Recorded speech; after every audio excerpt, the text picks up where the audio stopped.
Pag-ibig. Iba't ibang uri ang pag-ibig. Mararamdaman sa iba't ibang paraan. Mahanap sa iba't ibang sulok at kahit pa sa bako-bakong daan. Nawala ako. Ngunit ang pag-ibig ang dahilan kung bakit ako nakabalik. Nasaktan ako. Ngunit ang pag-ibig ang dahilan kung bakit ako nagtiwalang muli.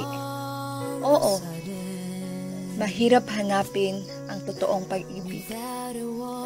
Ngunit minsan, hindi ako napagod. Hindi ako napagod maghintay dahil naniniwala pa rin akong may takdang panahon. At ang tunay na pag-ibig ay magbibigay ng tamang pagkakataon. Gaano man kahabang oras ang gugulin ko, hindi pa rin ako susuko. At maghihintay ako sa pagdating mo sa buhay ko. Sa pagdating mo, pangako, handa na ako. Handa na akong magsulat muli ng panibagong yugto. Panibagong kabanata na tayong dalawa ang maglilikha ng mga salita. Mga salita na hindi lang puro pangako, kundi sabay natin itong tutuparin hanggang sa pagtanda.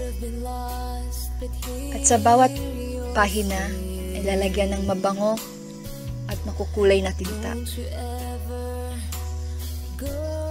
Nananabik sa ating pagtatagpo. Dahil doon, maipapakita ang pagmamahal na matagal nang itinago. Ipaparamdam ko sa iyo ang pagmamahal ko.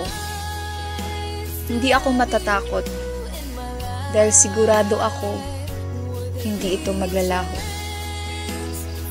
Hindi natin nahayaang may humadlang at kung may pagsubok man, hindi tayo susuko, tayo ay lalaban.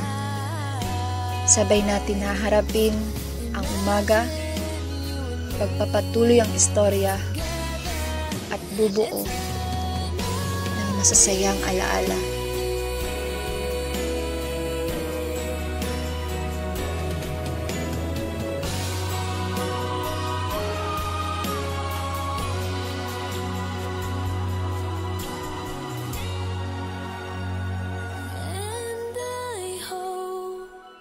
You see that I was